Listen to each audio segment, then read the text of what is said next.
দর্শক, শুরুতেই আমরা যেমনটি বলেছিলাম, ফরিদপুরের চরকমলাপুরে স্কুল ছাত্র জাওয়াদ আবরারের মৃত্যুর ঘটনায় পরিবারের অভিযোগ আবরারকে মারধর করে হত্যার পর পুকুরের পানিতে ফেলে দেওয়া হয়েছে। এই ঘটনা বিষয়ে সবশেষ খবর জানাতে আমাদের সাথে যুক্ত হচ্ছেন সহকর্মী মনিরুল ইসলাম টিটো। টিটো, এই যে জাওয়াদ আবরারের মৃত্যুর বিষয়টি, এই নিয়ে পুলিশ কি বলছে আসলে, এবং প্রশাসনের কারোর সাথে আপনার কোনো কথা হয়েছে কিনা? আবরার জাওয়াদ মূলত কিছুটা অপ্রকৃতিস্থ ছিলেন। ছোটবেলায় সে আসলে তার বাবা মায়ের বিচ্ছেদ হয়ে যায় এবং মায়ের কাছে থাকতে পারেনি এবং বাবার কাছেও সে কিন্তু থাকতে পারে, অর্থাৎ বাবা মা কারো আদর ভালোবাসাই কিন্তু আবরার জাওয়াদ পায়নি। সে চাচার কাছে বড় হয়েছে, কখনো বা অন্য স্বজনদের কাছেও তাকে সময় কাটাতে হয়েছে। আর যে কারণে সে সবসময় বাবা মায়ের যে অভাব, সেই অভাব বোধ করতো। আর সে কারণেই সে কিছুটা অপকৃত হয়ে পড়ে এবং মাঝে মধ্যেই আবরার জাওয়াদ বাড়ি থেকে বের হয়ে যেতেন এবং তার চাচা এবং পরিবারের অন্যান্যদের ভাষ্য মতে সে কিন্তু মহাসড়ক দিয়ে চলাচল করতেন এবং মহাসড়কে যখন গাড়ির আলো তার শরীরের উপরে পড়তো, সেই আলোয় সে জীবনের কিছু আলো খুঁজে পাবার চেষ্টা করতো, এমন কিছু আচরণ সে করতো।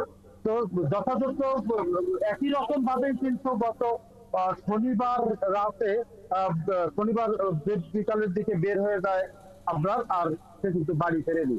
আর সেই মহাসড়ক ধরেই কিন্তু আবরার পৌঁছে গিয়েছিল জোয়ার মোড় এলাকায়, যেখানে কয়েকদিনে প্রায় দুটি অটো চুরির ঘটনা ঘটেছে। আর যখন আবরার জাওয়াদকে রাত 11:30 থেকে 12টার দিকে সেখানে তারা পেয়ে যায়, তখন তারা তাকে সন্দেহ করে এবং তারা তাকে আটকে রাখে এবং আটকে রাখার পরদিন সকালে তাদের ভাষ্য মতো যে আবরার জাওয়াদ সেখান থেকে চলে গিয়েছিল, আর তার একদিন পরে পুকুরে পানিতে লাশ পাওয়া যায়।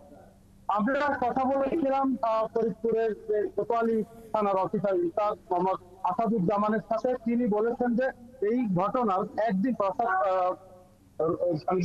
রোববার যখন চলে যায় এবং সোমবার তার এই নিখোঁজের একটি জিডি থানায় এন্ট্রি হয়।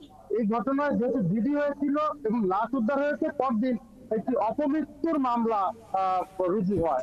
অপমৃত্যু মামলা রুজুর পরে শেষ নয়, সেটি বলছেন অফিসার ইনচার্জ। তিনি বলছেন যে পোস্টমর্টমের রিপোর্ট পাওয়ার অপেক্ষায় রয়েছে এবং রিপোর্টটি আসার সাথে সাথে নিশ্চিত হওয়া যাবে যে আসলে তাকে কেউ হত্যা করে ফেলে দিয়েছে কিনা বা তার কোনো ধরনের সেই রকমের কোনো আঘাতের চিহ্ন রয়েছে কিনা, এবং সেটি নিশ্চিত হবার পর এটি হত্যা মামলায় রূপান্তর হবে। তবে পুলিশের পক্ষ থেকে বলা হচ্ছে যে তারা তৎপর রয়েছে, তারা এখনো বিষয়টি তদন্ত করে দেখছেন এবং তদন্তে যদি কোনো ধরনের তাকে হত্যা করা হয়ে থাকে বা এই ধরনের কোনো প্রমাণ তারা পান, তাহলে তারা তাদেরকে আইনের আওতায় আনবেন সেটি বলছেন। আর জাওয়াদের যে পরিবার, তারা কিন্তু স্পষ্টতই দাবি করছেন যে তাকে মারধর করা হয়েছে এবং মারধরের পরেই তাকে হয়তোবা তাকে ফেলে দেওয়া হয়েছে পানিতে, এমনকি তাদের পরিবারের দাবি। তারা কিছু তথ্য উপস্থাপন করেছে যে আবরারের শরীরে যে পোশাক ছিল